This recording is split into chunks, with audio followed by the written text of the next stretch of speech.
오늘 하나님께서 종을 통해 주시는 말씀은 누가복음 4장 1절 말씀입니다.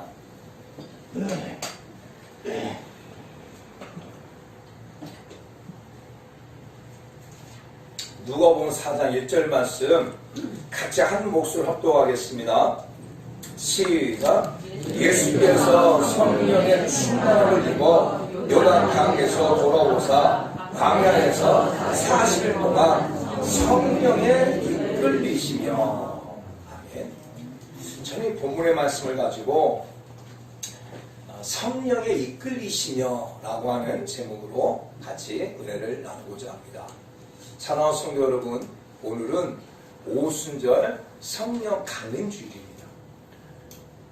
하나님이신 예수님이 인간의 몸을 입고 이 땅에 오셔서 우리의 모든 죄를 짊어지시고 십자가에서 죽으셨습니다. 할렐루야. 아멘. 그리고 죽은 지 사흘 만에 부활하셨습니다. 아멘.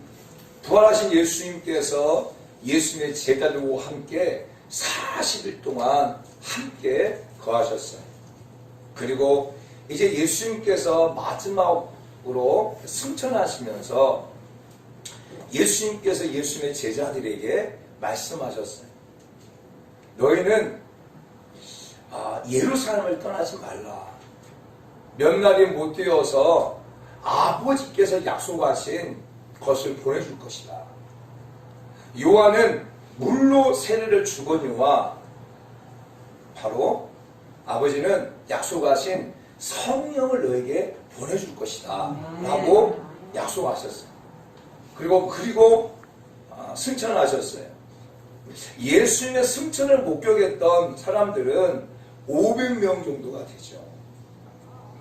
그 500명이 마가의 다락방에서 모여서 열심히 예수님이 떠나면서 약속하셨던 그 약속을 붙잡기 위해서 성령이 누군지도 모르고 성령이 어떻게 임하는지도 모르고 예수님이 약속하신 그것을 붙잡기 위해서 성령을 보내달라고 성령을 부어달라고 기도할 때 승천한 지 10일 후에 오순절이 이미 오순절이 되어졌을 때 마가의 다락방에서 모여서 기도하는 그 가운데 불에 같이 갈라지는 것이 각 사람 머리 임하게 되어지고 그들이 성령의 말하게 하심을 따라 말하기 시작하게 되어지는 사건이 나게 되어지죠.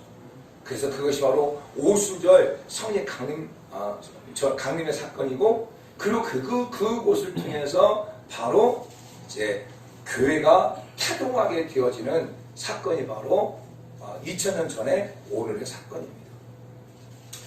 사랑하는 성도 여러분, 특별히 오순절 이 성령 강림 사건을 통해서 우리가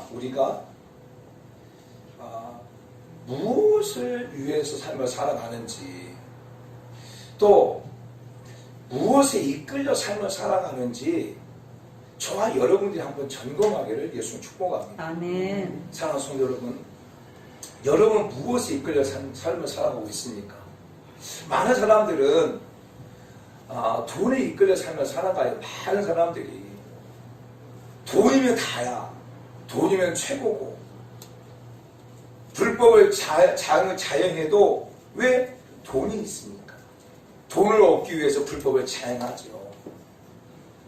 그래서 돈이 자신의 삶을 이끌어가는 경우 참 많이 있어요. 어떤 사람들은 명예를 위해 삶을 살고 명예가 자기 자신을 이끌어가요. 어떤 사람들은 권세를 얻고 그 권세가 자기 이끌어가는 삶을 살아가고, 때로는 많은 사람들은 자신의 감정대로 삶을 살아가요. 그래서 감정이 가는 대로 감정에 이끌려서 삶을 살아가요. 또한 어떤 사람들은 자신의 경험, 하나님의 말씀보다도 성령의 역사와 성령 하나님 이끄심보다도 과거에 자기가 경험했던 그 경험이 자기 삶을 계속 이끌어가요. 때로는 자기 가지고 있는 그 욕심, 정욕적인 것, 그것이 자신의 삶을 이끌어가요. 결국 육신적인 것, 돈도 마찬가지고 권력도 마찬가지고 명예도 마찬가지고 정욕도 마찬가지고 그리고 자기의 경험도 마찬가지고 감정도 마찬가지고 많은 사람들은 이 육신적인 것들이 자기의 삶을 이끌어가는 경우가 많이 있어요. 근데 성경 분명하게 우리에게 약속한 게 있는 게 무엇이냐면 육신의 이끌림 가운데 삶을 살아가는 사람들은 분명히 죽임을 당할 것이다. 사망에 갈 것이다 라고 말하고 있어요. 우리 로마서 8장 7절 볼까요? 로마서 8장 5절 7절 자 보세요. 같이 읽습니다. 시작. 육신을 따르는 자는 육신의 일을, 영을 따르는 자는 영의 일을 생각한다. 아멘. 육신을 따르는 자는 육신을 생각하는 거예요. 그러나 영을 따르는 자, 성령을 따르는 자는 성령의 일을 생각하나니 육신의 생각은 사망이요 영의 생각은 생명과 평안이라. 육신의 생각은 하나님과 원수가 되나니 이는 하나님의 법에 굴복하지 아니할 뿐 아니라 할 수도 없다 라고 명확하게 말해주고 있습니다. 우리 갈라디아서 5장 10절부터 18절 말씀 한번 들어볼까요? 시작. 내가 이르노니 너희는 성령을 따라 행하라. 그리하면 육체의 욕심을 이루지 아니하리라. 할렐루야. 할렐루야. 우리가 성령의 이끌림 가운데 삶을 살아가게 되어지면 육체의 욕심을 이루지 않는다는 거예요. 반대로 우리가 육체의 욕심에 이끌려 삶을 살아가면 성령의 이끌림 가운데 살아갈 수 없다는 거예요. 육체의 소욕은 성령을 거스리고 성령은 육체를 거스리나니 이 둘이 서로 대적함으로 너희가 원하는 것을 하지 못하게 하려 함이라. 18절 시작. 너희가 만일 성령의 인도하신 바가 되면 율법 아래 있지 아니하리라. 사도 바울은 갈라디아 교회 성도들 가운데 육체의 소욕은 성령을 거스리게 되고 성령 육체를 거스리게 되어진다. 다시 말하면 우리가 성령의 이끌림 가운데 삶을 살게 되어지면 육체의 이끌림 가운데 살지 않게 되지만 우리가 육체의 이끌림 가운데 살게 되어지면 성령의 이끌림 가운데 살아갈 수 없다는 거예요. 그래서 사도 바울은 갈라디아 교회 성도들에게 정확하게 못 받고 있습니다. 무엇을 못 받고 있냐면 그리스도 예수의 사람들은 자 24절 시작. 그리스도 예수의 사람들은 육체와 함께 그 정과 탐심을 십자가에 못 박았다. 할렐루야. 할렐루야. 저와 여러분은 예수 그리스도의 사람들이에요. 그렇다면 육체와 함께 그 정과 탐심을 십자가에 못 박고 성령의 이끌림 가운데 삶을 살아가야 될 존재들이 바로 저와 여러분이라는 거예요. 할렐루야. 그런데 사단은 끊임없이 저와 여러분들을 성령의 이끌림 가운데 살아가지 않고 계속 육체의 이끌림 가운데 육신의 이끌림 가운데 삶을 살아가게 만든다는 거예요. 그리고 우리는 그것에 쉽게 속아서 넘어지고 무너지고 또 사망의 길을 걸어가고 하나님과 원수되어지는 삶을 살아가게 된다는 거예요. 저는 우리 사랑하는 성도 여러분들이 결코 속지 않기를 원합니다. 결코 사단의 속임에 속지 않기 원합니다. 예수 그리스도의 사람들은 그 정과 그 다음에 욕심과 탐심을 십자가에 못 박고 성령의 이끌림 가운데 삶을 살아가는 자가 바로 예수 그리스도의 사람들입니다. 아멘. 성령의 이끌림 가운데 삶을 살아갔던 모델을 있습니다. 그분이 누구시냐면 바로 예수님이시죠. 우리는 이렇게 착각할 수 있어요. 아, 예수님은 하나님이시니까 정과 욕심을 십자가에 못 박고 살아갈 수 있지. 그리고 우리는 사람인데 우리 예수님이 아니잖아. 이렇게 말하면서 합리화시키는 경우가 많이 있어요. 그런데 예수님이 하나님의 아들이시기 때문에 성령의 이끌림 가운데 살아가는 것이 아니고 예수님도 성령으로 세례를 받았기에 성령의 이끌림 가운데 살아갈 수 있게 된 거예요. 할렐루야. 오늘 본문의 사건은 우리가 잘 아는 사건이에요. 이 본문의 사건은 예수님께서 누가복음 3장 22절 23절 말씀을 보게 되어지면 예수님께서 세례 요한에게 세례를 받죠. 그럴 때 성령의 빌리 같은 형체로 예수님께 임하게 되어지고, 그럴 때 하늘의 소리가 들리죠. 하늘을 열리고 이는 내 사랑하는 자다. 이런 내 예뻐하는 사랑하는 자다. 라고 이렇게 고백하면서 성령을 받게 되어져요. 그리고 난 후의 사건이 바로 이 사건이에요. 예수님께서 성령이 이끌려서 광야에 나가서 40일 동안 금식하면서 마귀의 시험을 당하게 되어지죠. 성령이 이끌려서. 그리고 성령이 이끌려서 40일 금식하면서 마귀가 주는 시험을 갖다가 이기게 되어지죠. 돌덩이가 떡덩이 되게 하라 라고 할 때 예수님께서 말씀합니다. 무엇을 말씀합니까? 사람이 떡으로만 사는 것이 아니라 하나님의 말씀으로 산다. 아멘. 또 마귀가 또 시험하죠. 무엇을 시험합니까? 천한 만물을 보여주면서 내게 절하라. 그러면 이 천한 만물을 내게 주겠다라고 이렇게 시험합니다. 그때 예수님 말씀합니다. 너는 여호와 하나님만 경배하고 그를 섬겨라 라고 말씀하죠. 그것도 이깁니다. 또 세 번째, 마귀가 시험을 합니다. 성령 꼭대기에 데려 올라가가지고 예수 올라가가지고 뛰어내려라. 네가 뛰어내리면 네 발이 땅에 닿기 전에 천사들이 너를 보호하고 너를 지킬 것이다 라고 말할 때 이 예수님께서 말씀합니다. 너는 여호와 하나님을 시험하지 마라. 그리고 섬기라. 이렇게 말하죠. 아멘. 그리고 난 다음에 마귀로부터 시험 이기고 예수님께서 이 사역을 본격적으로 감당하시죠. 그러면서 4장 14절 보세요. 4장 14절 시작. 예수께서 성령의 능력으로 갈릴리에 돌아가시니 그 소문이 사회에 퍼졌고 친히 그 여러 회당에서 가르치심에 무 사람에게 칭송을 받으시더라. 할렐루야. 할렐루야.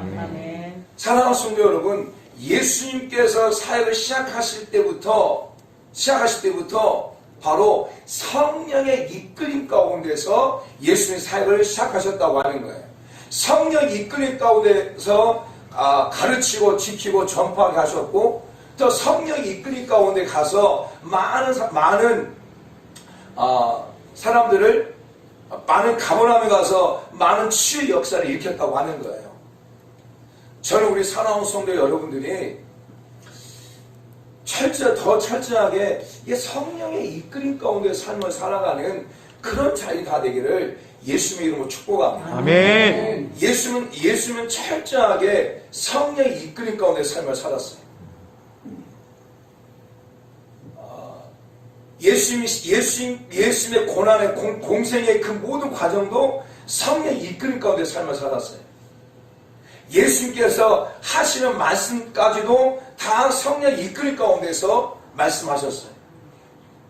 또 예수님께 십자가를 지는 과정 속에서도 성령의 이끌림 가운데서 그 모든 것을 하셨어요. 자, 우리 요한복음 14장 10절 말씀 볼까요? 요한복음 14장 10절 시작. 내가 아버지 안에서 거하고 아버지 내 안에 계신 것을 내가 믿지 아니하느냐. 내가 너에게 이런 말은 스스로 하는 것이 아니라 아버지께서 내 안에 계셔서 그 일을 하시느니라. 할렐루야. 아멘. 예수님께서 당신이 스스로 말하는 것이 아니라 내 아버지께 내 안에 계셔서 그 일을 스스로 한다. 결국 예수님께서 스스로 말하는 것이 아니라 내 안에 계신 아버지, 결국 내 안에 계신 성령을 통하여서 그 일을 하게 하신다라고 말하고 있는 거예요.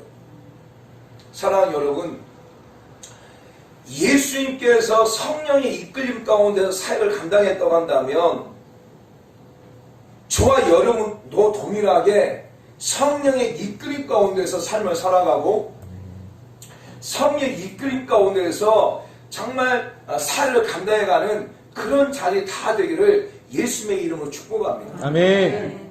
예수님만 성령의 이끌림 가운데 삶을 산 게 아니에요. 여러분, 요한복음 14장, 15장, 16장 이 세 장은 너무너무 중요한 말씀이에요. 이 말씀은 예수님께서 십자가를 지기 전에 예수님의 제자들에게 내가 십자가에서 고난을 받게 될 것이다. 고난을 받게 될 것이다. 라고 말하면서 예수님께서 예수님의 제자들에게 무엇을 말씀하냐면 바로 너희가 성령을 받으라. 그 성령님은 너를 보호하고 너를 가르치고 너를 진리로 인도하고 그리고 그 성령님은 하나님의 깊은 것까지 너희가 알려주고 할 것이다. 너희가 성령에 대해서 계속 말하고 있어요. 십자가를 지기 전에 예수님께서. 그 말은 무엇이냐면 예수님의 제자들이 성령의 이끌림 가운데 살아가라라고 하신 말씀이겠죠. 그리고 요한복음 20장 19절 그리고 22절의 말씀 보게 되면 부활하신 예수님께서 예수님의 제자를 찾아가셨어요. 부활하신 예수님께서 제자를 찾아가가지고 제일 첫 번째 하신 말씀이 무엇이냐면 평강이 있을지어다. 19절에 보면 평강이 있을지어다 라고 말씀하시고 그 다음에 22절에 보게 되어지면 무엇이라 말합니까? 이 말씀을 하시고 그들을 향하여 숨을 내쉬며 이르시되 성령을 받으라. 아멘. 부활하신 예수님께서 제자들에게 하고 싶은 말씀이 많이 있음에도 불구하고 계속 무엇을 말하냐? 성령을 받으라 라고 말씀하고 있는 거예요. 이것을 다시 말하면 너희가 이제는 성령이 이끌 가운데 삶을 살아라 이 말이에요. 이 말. 그리고 난 다음에 부활하신 예수님께서 40일 동안 이렇게 제자들과 함께 하다가 마지막 승천을 하시죠. 승천을 앞두고 제자들이 또 하고 싶은 말, 제자들에게 예수님이 또 하고 싶은 말이 무엇이었냐면 누가복음 24장 49절 말씀 보면 자 보세요. 시작. 볼지어다 내가 내 아버지께서 약속하신 것을 너에게 보내리니 너희는 이로부터 능력이 임재오실 때까지 이 성에 머물라 하시니라. 아멘. 아버지께서 약속하신 것을 너희에게 보내줄 것이다. 그럼 이 아버지께서 약속하신 것이 무엇입니까? 자, 사도행전 1장 4절 5절 볼까요? 사도행전 1장 4절 5절 시작. 사도와 함께 모이사 그들에게 분발히 이르시되 예루살렘을 떠나지 말고 내게서 들은 바 아버지께서 약속하신 것을 기다리라. 요한은 물로 세례를 베풀었으나 너희는 몇 달이 못 되어 성령으로 세례를 받으리라 하셨느니라. 할렐루야. 그러니까 부활한 예수님께서 철저하게 성령의 이끌림 가운데서 공생의 사역을 다 감당하셨어요. 그리고 예수님께서 십자가를 지기 전에 제자들에게 성령에 대해서 얘기하고 너희는 성령의 이끌림 가운데 삶을 살아야 된다. 또 부활하신 예수님께서 제자들까지 찾아오셔서 평강이 있을 거라 말씀하면서 내가 성령을 받으라 라고 말씀하셨고 또 승천을 앞두고 예수님께서 마지막으로 하신 말씀이 무엇이냐면 너희가 아버지 약속하신 성령을 받으라라고 말씀하셨어요. 할렐루야. 할렐루야. 이걸 다시 말한다면 오늘 설교 제목에 맞춰서 말한다면 예수님께서 예수님의 제자들에게 철저하게 성령이 이끌 가운데 삶을 살아라고 말씀하신 거예요. 예수님이 성령이 이끌림 가운데서 삶을 살았던 것처럼. 그리고 오순절 제자들이 오순절 성령을 받고 난 다음에 그 다음부터 철저하게 예수의 제자들이 성령의 이끌림 가운데 삶을 살아가게 되어져요. 할렐루야. 아멘. 사도행전 2장에서 오순절 성령 사건이 나오잖아요. 2장 1절 4절. 그리고 난 다음에 성령이 이끌 가운데서 베드로가 나가서 솔로몬 행각에서 복음을 막 전합니다. 그럴 때 수많은 사람들이 예수 그리스도를 나의 구원자로 고백하는 역사를 하게 되어지죠. 그리고 사도행전 6장에 보게 되어지면 초대교회 7집사를 세워요. 그 7집사를 세울 때 성령이 충만한, 그리고 칭찬받고 성령이 충만한 자를 세워요. 바로 7집사들도 성령이 이끌림 가운데 삶을 살아가는 세우는 거예요. 그리고 사도행전 7장에 보면 누가 나오냐면 스데반 집사가 나와요. 최초의 순교자가 나와요. 그런데 이 최초의 순교자도 바로 성령이 충만해서 순교를 감당해요. 자, 볼까요? 사도행전 7장 55절 같이 있으면 시작. 스데반이 성령 충만하여 하늘을 우러러 주목하여 하나님의 영광과 및 예수께서 하나님 우편에 서신 것을 보았다. 스데반 집사도 순교하는 과정 속에서 자신의 어떤 의지, 자신의 의리, 이것 때문에 순교를 감당한 것이 아니라 성령이 충만해서 순교를 감당할 수 있었다라고 고백하고 있어요. 그리고 난 다음에 사도행전 8장에 보게 되면 누가 나오냐면 빌립 집사가 나와요. 빌립 집사가 사마리아성에 내려가게 되어지는데 빌립 집사가 사마리아성에 그냥 내려가는 것이 아니라 성령을 고백합니다. 무엇을 고백하냐면 빌립 집사가 성령의 이끌림 가운데서 사마리아성에 내려갔다고 하는 것을 성경을 통해서 얘기해주고 있어요. 그리고 사도행전 11장 28절 말씀 보면 누가 나오냐면 이 예언사역자 아가보고 나오는데 이 아가보도 무엇을 말하냐 보세요. 같이 있습니다. 시작. 그 중에 아가보라 하는 한 사람이 일어나 성령으로 말하되 천의 큰 용령에 들리라 하더니 글라우디 때에 그렇게 되리라. 아가보 예언사역자도 성령의 이끌림 가운데에서 사역을 했다라고 말하고 있어요. 또 사도행전 13장 1절부터 4절까지 보게 되어지면 이제 바나바와 사도 바울을 안디옥 교회에서 첫 번째로 이제 선교사를 파송하죠. 선교가 처음에 파송하는데 그때도 바로 성령으로 말미암아 성령이 각 사람을 따로 세워서 무엇입니까? 성령의 이끌림 가운데서 선교를 시작하게 하는 것을 보게 되어져요. 사도행전 16장에 보게 되어지면 또 사건이 나오죠. 어떤 사건이 나오냐면 바로 사도 바울이 아시아에서 복음을 전하려고 합니다. 그런데 성령 하나님께서 사도 바울 가운데 아시아로서 복음을 전하지 못하게 하고 어디에 마게도냐 환상을 보여주면서 마게도냐 가게 하고 그 마게도냐 첫성 빌립보성에 가가지고 주의 복음을 전하게 하는 그 모습이 보게 되어져요. 사랑하는 성도 여러분, 사도행전 20장 말씀 보면 사도 바울이 에베소 길로 올라가게 되어져요. 올라가게 되어질 때 그곳에서 많은 핍박과 환난이 기다린다고 하는 것을 누가 알려줍니까? 성령님이 알려줘요. 그럼에도 불구하고 나는 하나의 은혜 복음을 증거하는 일을 마치려면은 내 생명을 조금 더 귀한 것이 여기지 않겠다고 하면서 올라가게 되어져요.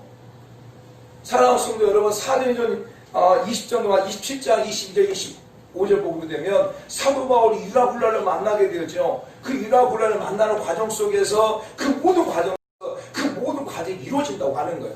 할렐루야. 우리가 꼭 기억해야 될 게 무엇이냐면 오순절 성령 강림 사건이 오늘 우리 가운데 무엇을 말씀하냐면 너희가 성령이 이끌 가운데 삶을 살아가는 거예요. 왜 오순절 성령 강림 사건이 있냐? 너희가 그동안은 너희 인간의 생각으로, 인간의 감정으로, 인간의 경험으로, 네 어떤 육적인 생각으로 삶을 살았다 한다면 이 오순의 성령의 사건을 통하여서 이제는 성령이 이끌린 가운데 삶을 살아가라. 성령이 인도하는 가운데 삶을 살아가라. 성령이 가르치는 대로, 성령이 너를 알려주는 대로 삶을 살아가라 라고 하는 사건이 바로 오순의 성령 강림의 사건인 거예요. 할렐루야. 사랑하는 성도 여러분, 이 오순 성령 강림 사건을 맞이하면서 저와 여러분 가운데 결단하기를 원해요.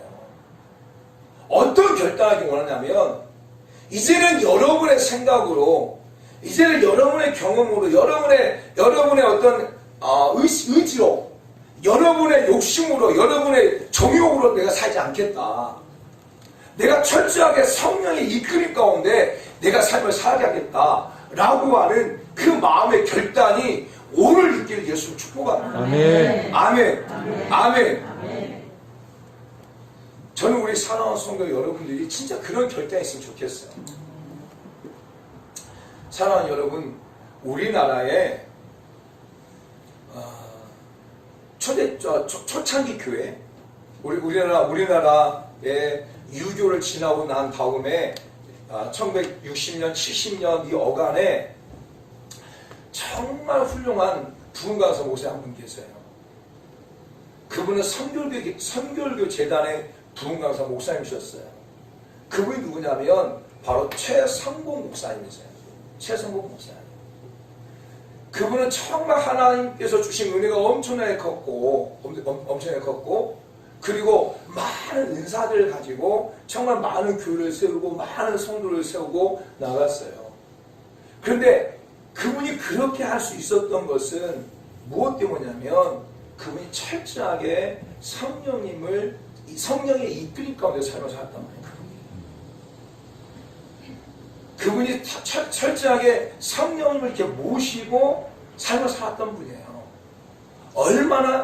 얼마나 성령님을 의지했냐면 그분은 항상 성경책을 이렇게 왼손에 잡고 항상 이렇게 오른손을 주먹을 쥐고 다녔어요. 이 부모를. 그래서 많은 사람들이 생각하는 거예요. 오해도 하고, 저 사람 깡패 출신인가? 오해도 하고. 그래서 하루 이렇게 물어본 거예요. 무엇을 물어봤냐면, 목사님, 왜 목사님은 항상 이 오른손을 이렇게 쥐고 다니십니까? 라고 물어보니까, 그 목사님이 이런 얘기 했어요.